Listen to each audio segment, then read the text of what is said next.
Assalamualaikum, selamat siang. Kita akan teruskan dengan kuliah kita yang keempat, ya, yaitu mengenai infus yang berterusan atau bahasa Inggrisnya continuous infusion, ya. Oke, kalau minggu lalu kita sudah membahas mengenai intravenous bolus, ya. Sekarang kita membahas mengenai infus yang berterusan.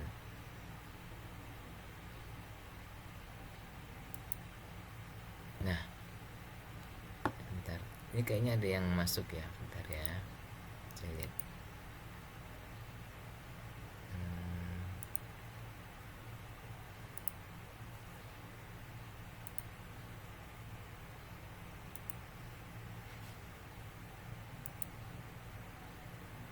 Oke.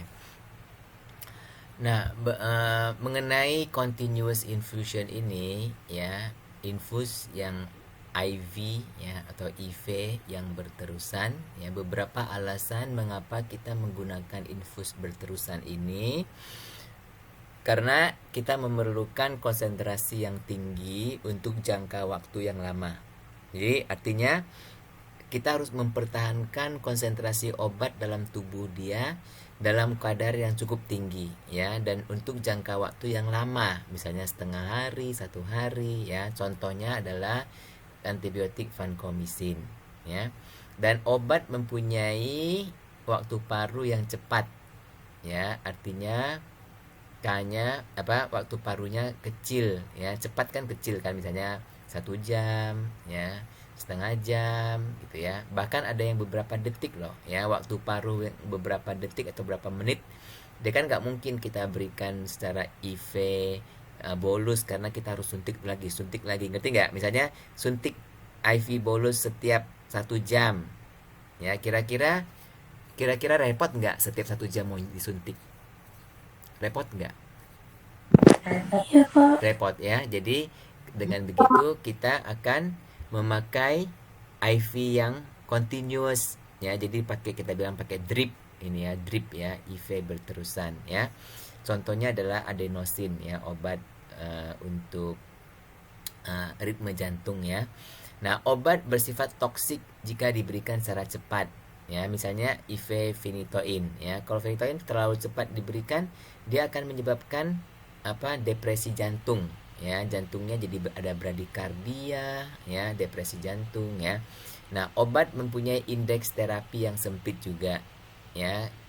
Lebih baik diberikan secara IV berterusan, karena kalau yang indeks terapi sempit kan, antara dos konsentrasi yang efektif dan konsentrasi yang toksik kan sempit, ya. Jadi dia nggak bisa kalau kita kasih obat secara IV bolus, nanti dia langsung terlalu tinggi konsentrasinya gitu, ya. Nanti dia akan terjadi toksisitas. Jadi baik diberikan secara IV drip. Kalau drip kan pelan-pelan dan naik, ya kan, dia naik pelan-pelan. Ngerti? Ya ngerti Pak. Ya. Nah, sekarang setelah diberikan infus, maka konsentrasi obat di dalam darah akan perlahan-lahan meningkat. Ya, seperti ini kita lihat nih, ya. Perlahan-lahan dia meningkat, ya. Ngerti kan, kalau kita diinfus kan pelan-pelan meningkatnya obat itu. Ya, kalau bolus kan dari sini, dari atas ke bawah, ya, bolus, ya kan. Dia makin lama makin turun. Kalau ini makin lama makin meningkat dia, ya.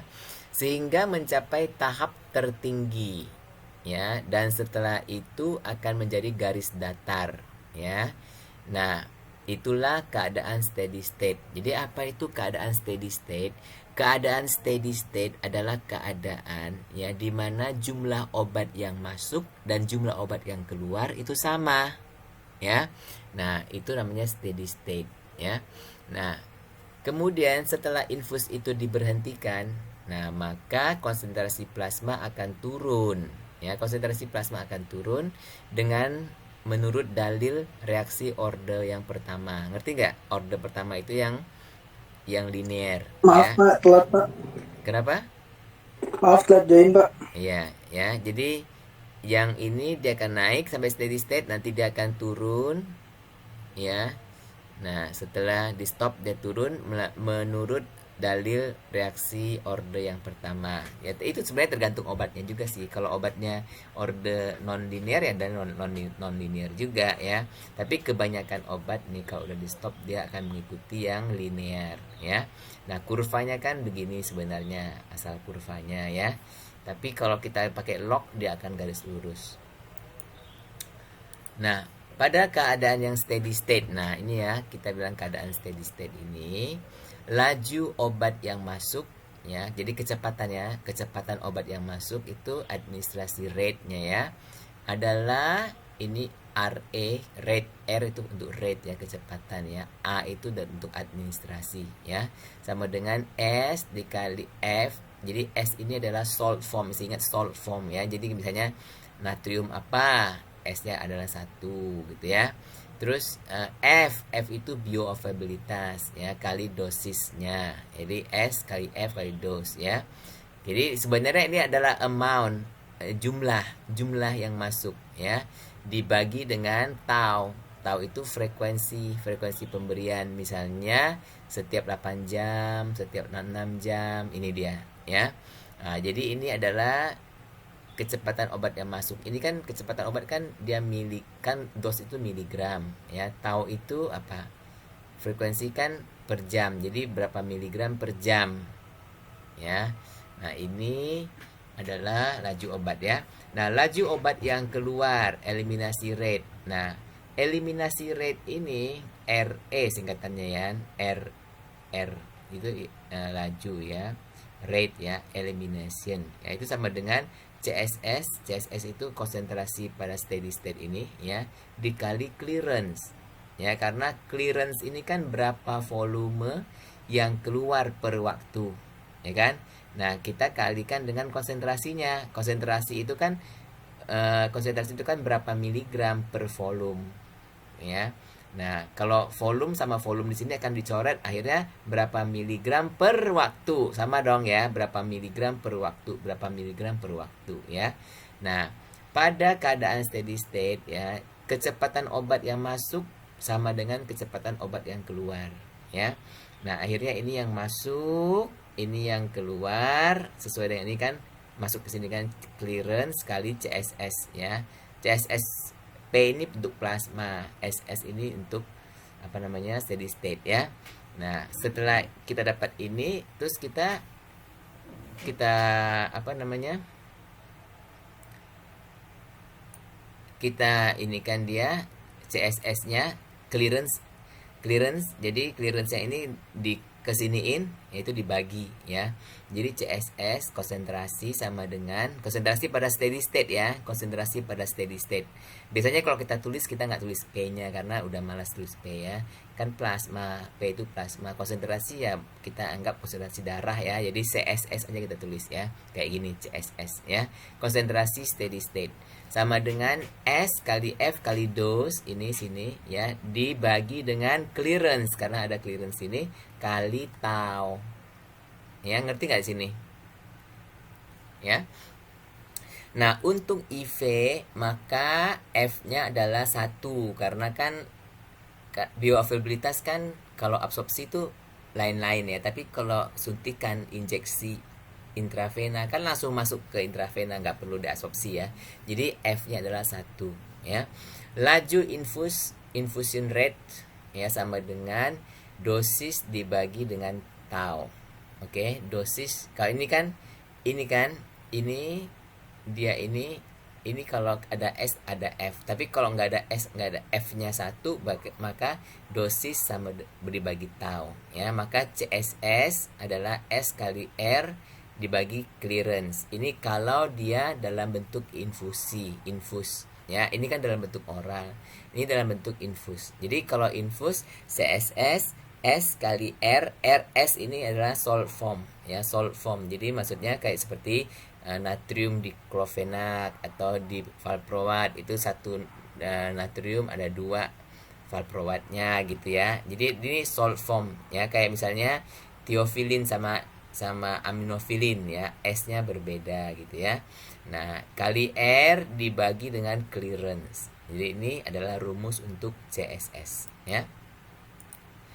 Nah, bagaimana kita menghitung konsentrasi jika infusnya dihentikan? Nah, ini loh, kalau infusnya sudah berhenti, ya konsentrasinya bagaimana? Oke, setelah infus dihentikan, maka kita dapat memakai rumusan mengikuti reaksi kinetik order 1. Ya, makanya yang kayak minggu lalu kita bilang kita ajarkan itu ya, model satu kompartemen ya. Nah, CT itu adalah konsentrasi pada waktu T ya, pada waktu T ya. CT sama dengan CSS. CSS itu konsentrasi steady state ya, dikali ini kan steady state ini ya, dikali E min KT. T aksen. T aksen itu maksudnya jam dimana dia dihentikan, ini jamnya loh ya, dari sejak dia dihentikan itu berapa jam. Nah, itu T aksen ya. CT aksen sama dengan S kali R, kita CSS kan S kali R dibagi dengan clearance ya, slide sebelumnya ya, dikali KE minus KT ya. Nah, K itu konstanta eliminasi. Jadi konstanta eliminasi itu bisa KE, bisa K ya. Nah, T apostrofi ini adalah jangka waktu setelah infus dihentikan ya. Jadi berapa jam setelah infus dihentikan ya. Nah, sekarang bagaimana kita menghitung konsentrasi sebelum steady state? Kalau ini kan steady state kan di sini, ya, steady state kan di sini. Nah, sebelum steady state, sebelumnya, ini gimana konsentrasinya? Nah, sebelum steady state itu sama dengan konsentrasi CT ini sama dengan konsentrasi steady state dikurang dengan ini. Kita anggap T ini di sini sama dengan T ini di sini sama. Ya, kita anggap sama tingginya ya. Jadi kita kurangkan antara CSS dikurang CSS kali E min kata KT ya. Ingat ya, T di sini kan T setelah diberikan ya. Nah, T setelah diberikan ya. Jadi kalau ini CSS dibuka kurung 1 kan, 1 minus E min KT ya. Nah, pangkat min KT. Jadi kalau kita CT ini adalah CSS kali ini 1 dikurang E min pangkat min KT ini ya. Ini kita sebut yang dalam kurung ini kita sebut fraksi yang mencapai steady state ya. Berapa fraksinya yang mencapai steady state? Berapa persen yang udah mencapai steady state ya kan? Kalau mungkin 50%, kalau di sini kan lebih banyak ya. Semakin banyak fraksi yang mencapai steady state ya, akan semakin tinggilah konsentrasinya ya. Semakin rendah fraksi mencapai steady state, semakin rendah pula lah konsentrasinya. Ngerti sampai di sini? Ngerti sampai di sini? Paham, Pak. Saya terus ya. Oke. Sekarang bagaimana kita memberikan loading dose? Apa sih itu loading dose ya?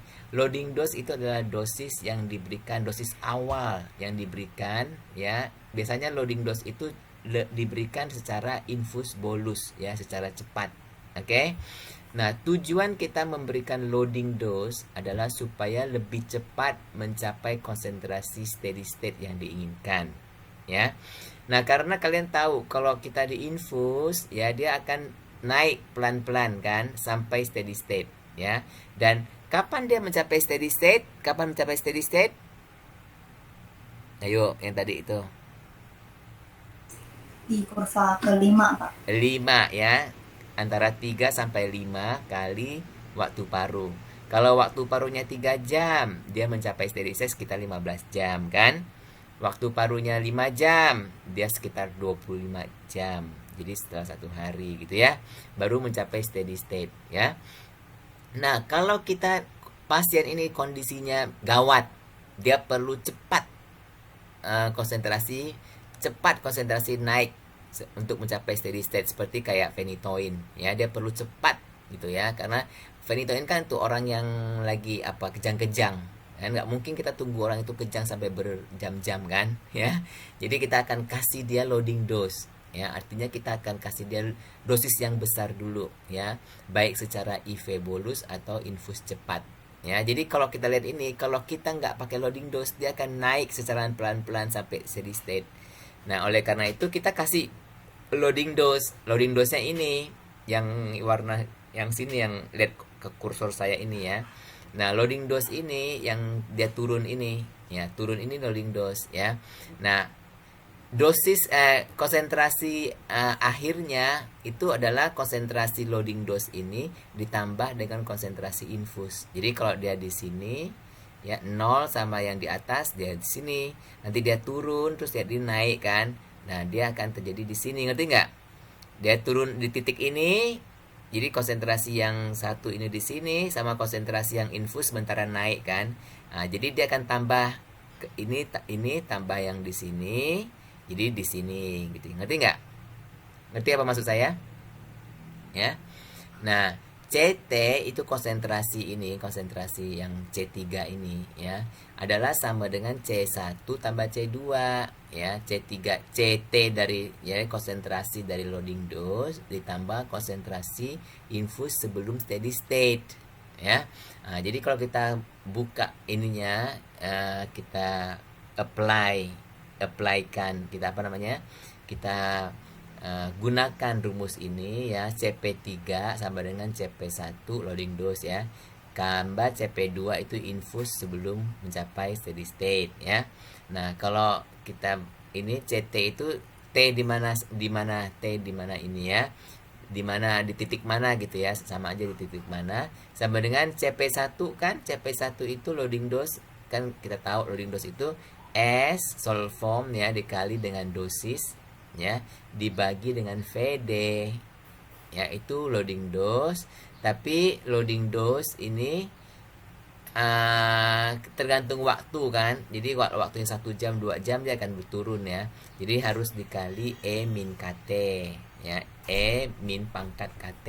Oke, tambah CP2 kan sebelum mencapai steady state yang slide sebelumnya, yaitu S dikali R rate ya dibagi dengan clearance ya, dikali ini fraksi mencapai steady state kan, 1 minus E pangkat min KT ya. Nah, ini adalah caranya kita menghitung konsentrasi sewaktu-waktu di sini ya sebelum mencapai steady state kalau ada loading dose. Paham di sini? Paham? Paham, Pak. Paham atau enggak? Atau ada yang pertanyaan? Masih coba memahami Pak. Iya, nanti saya kasih latihan lah ya. Nah, contoh satu ya. Pak Budi usia 48 tahun, beratnya 78 kilo ya, menderita serangan asma. Dokter merencanakan memberikan IV infus aminofilin dengan kecepatan 0,75 mg per kg per jam ya. Nah, jika diketahui VD-nya, VD volume distribusinya adalah 0,45 liter per kg dan clearance-nya adalah 8,07 liter per jam. Aminofilin ialah tiofilin etilendiamin ya, maka S formnya adalah 0,8 ya. Nah, sekarang berapakah konsentrasi tiofilin pada keadaan steady state? Steady state ya, sudah naik ya, keadaan steady state. Oke. Apply kita rumusnya, CSS sama dengan S kali R dibagi dengan clearance. Oke. Nah, sekarang R itu kan infus ya. Infusnya berapa lama infusnya? Infus ya kan tergantung berapa itu. Jadi R-nya ini tadi kan sudah dibilang mau dengan kecepatan 0,75 ya, 0,75 mg per kg per jam. Nah, ya itu R-nya. Harus kita kalikan dengan berat badannya. Jadi 0,8 kali 78 itu S. Sorry, apa itu 78? 0,75 mg per kg per jam kali 78. Oh, karena dia 78 kilo ya kan, sama dengan 58,5 ya miligram per jam. Nah, CSS-nya kita harus kalikan, ini kan R, ini baru kita hitung R ini, R 0,7 ini ya, kali 78 ini kilogram ya. Jadi kilogram sama kilogram dicoret, jadi ada tinggal 58,5 mg per jam ya. Lupa di sini ditulis kilogram ya. Nah, saya tambahkan dulu deh ya.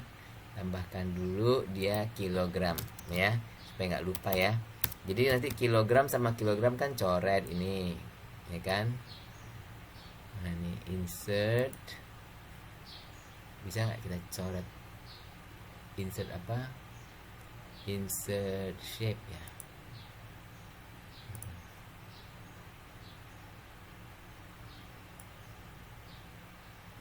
Coret. Nah, insert lagi.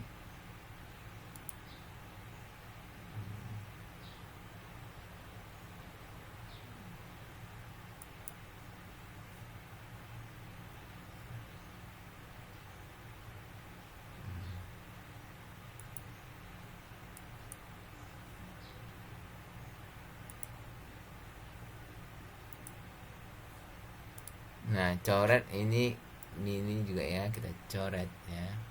Kita insert lagi. Kita coret.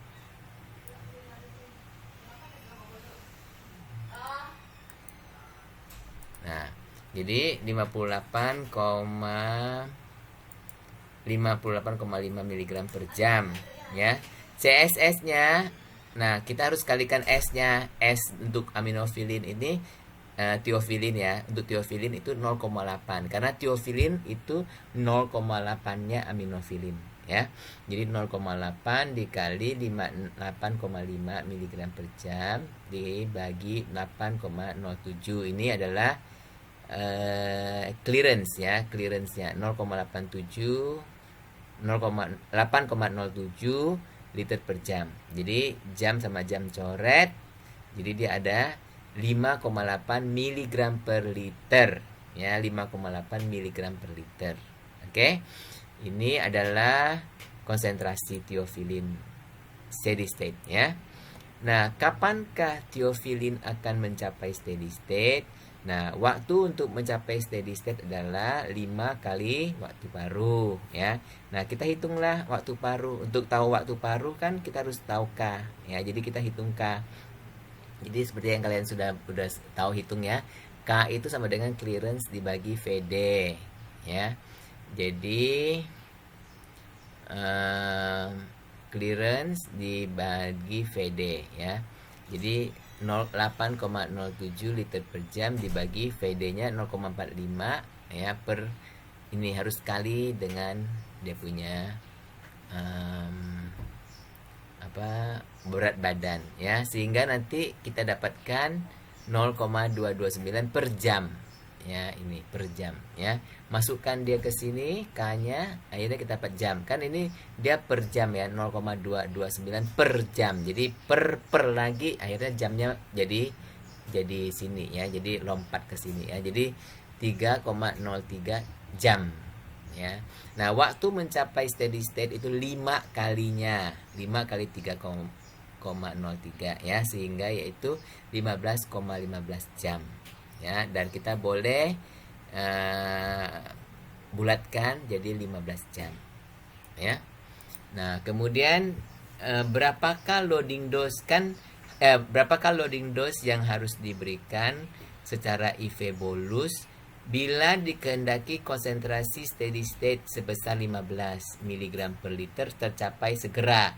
Nah, tadi kan kita hitung ya, kita perkirakan konsentrasi steady state-nya cuma 5 kan tadi kan, 5, sekian kan ya, 5, sekian kan tadi kan kita hitung awalnya itu kita hitung 5,8 ya, sedangkan konsentrasi terapeutiknya adalah 10 sampai 20. Sudah tercapai belum 5,8? 10 sampai 20. Tercapai enggak? Belum, masih kurang, Pak. Kurang, ya kan? Kurang ya. Nah, jadi kita perlu segera memberikan loading dose. Karena bisa nggak kita tunggu berapa jam tadi? 5 kali dia mencapai steady state tadi berapa jam? 15 jam. Bisa nggak kita tunggu 15 jam?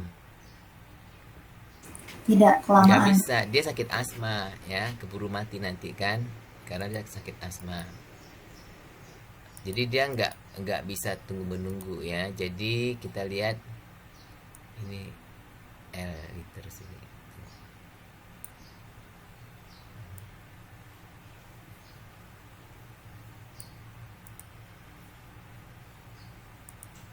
Jadi dia nggak bisa, jadi kita harus memberikan loading dose. Jadi loading dose berapa? Nah, kita hitung ya. Kita kehendakkan 15, ya kan? Jadi ini rumusnya CP konsentrasi ya sama dengan S kali F kali loading dose dibagi VD. Oke. Nah, sekarang yang kita mau cari loading dose-nya. Jadi loading dose kita keluarkan di sini yaitu CP masuk sini ya. Kan loading dose masuk keluar sini. CP masuk ke sini, ya kan? CP, jadi ini kan perkalian silang kan, CP kali VD ya dibagi S kali F. Nah, tinggal loading dose di sini ya. Nah, masukkanlah CP-nya 15 yang kita kehendaki ya kali 35,1 ya dibagi 0,8 kali 1 kan S-nya 0,8 ya.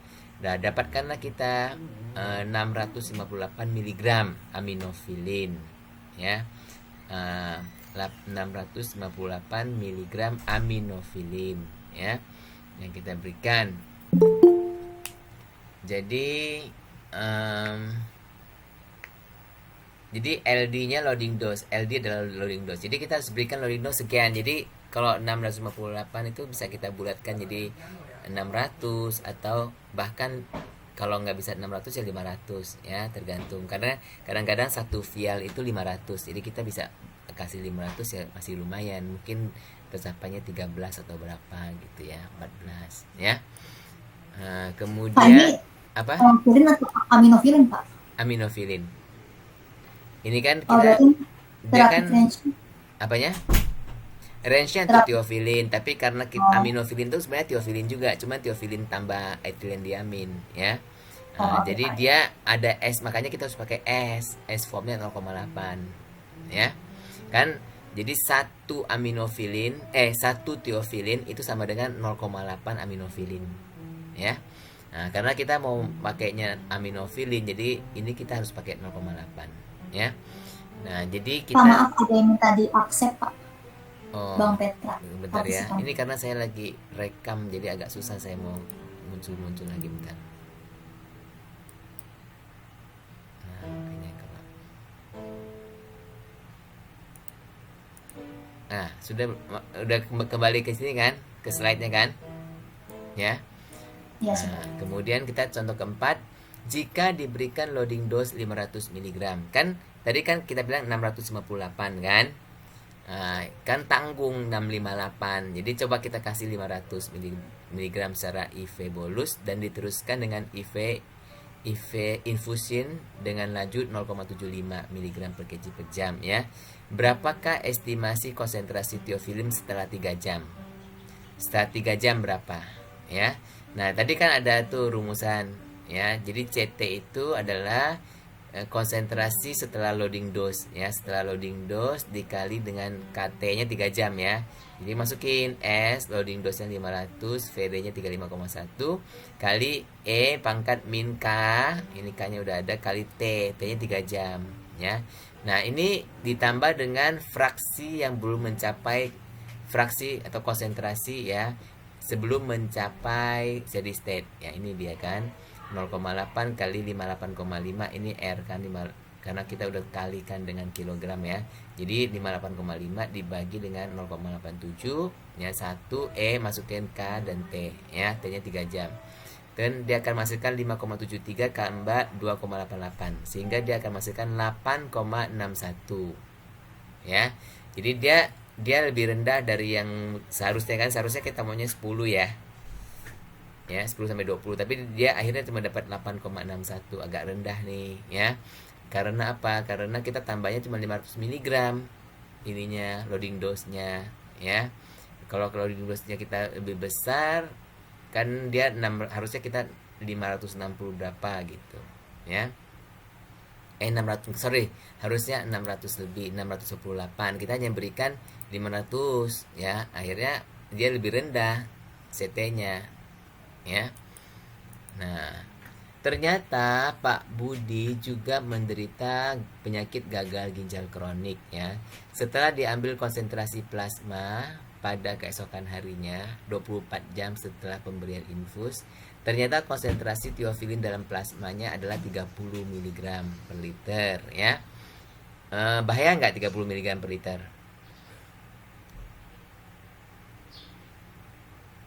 Bahaya nggak? Bahaya, Pak. Bahaya karena yang amannya kan cuma 10 sampai 20 kan. Ini udah 10 di atas konsentrasi normal ya. Jadi apoteker ini menyarankan bahwa infus aminofilin dihentikan untuk sementara hingga konsentrasinya turun menjadi 15 ya. Dan baru setelah itu mulai lagi dengan dosis yang lebih rendah ya. Berapa lamakah infus aminofilin harus dihentikan? Nah, berapa lama harus dihentikan, ya kan? Nah, kamu masih ingat tadi dia punya gambaran tadi ya, skemanya dia kan naik terus dia tiba-tiba sampai di atas diturunkan artinya dihentikan. Kalau dihentikan dia akan turun gitu kan. Kurvanya kalau lihat kursor saya ini dia naik terus dia begini terus nanti dia turun ya. Nah, turunnya itulah ya kita lihat. Oke.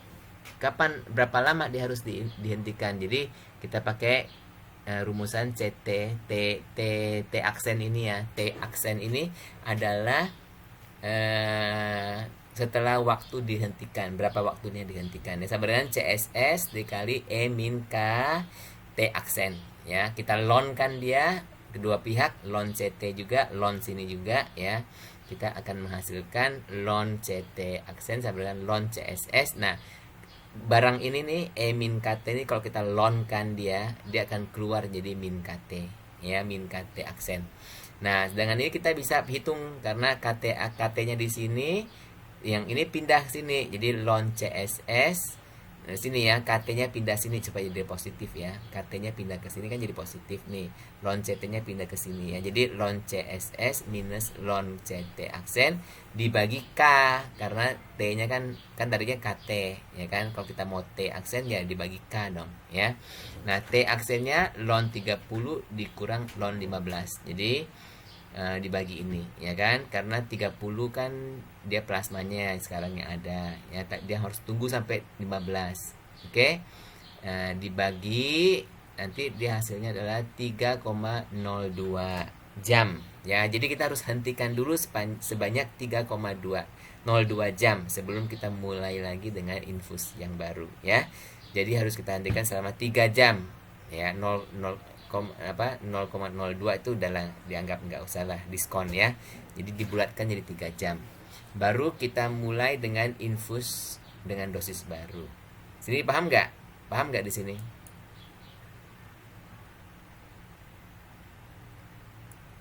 Paham? Nah, sekarang kita hitung berapa dosis baru yang harus diberikan supaya mencapai konsentrasi 15 mg. Nah, pakai rumus ini, CSS sama dengan S kali R dibagi CL ya. Nah, konsentrasi yang kita inginkan itu CSS ada ya. Jadi kita pengen tahu R kan rate ya, rate. Oke. Berapa kecepatan infus yang harus kita berikan dosisnya. R sama dengan CSS ya dikali clearance. Mana itu? Kan clearance kan pindah ke sini. Jadi CSS dikali clearance dibagi S ya. Ya, dimana dia nantinya coret liter dengan liter coret.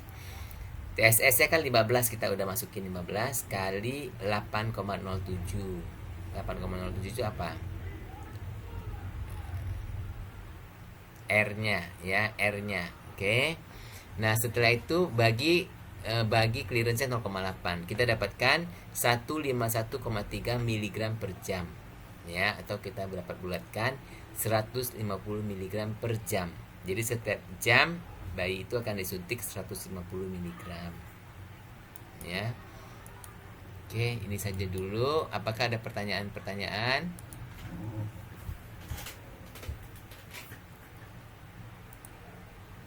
Ada pertanyaan enggak?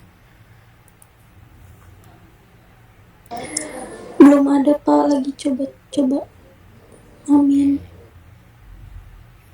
Mungkin nanti saya akan berikan ini latihan ya.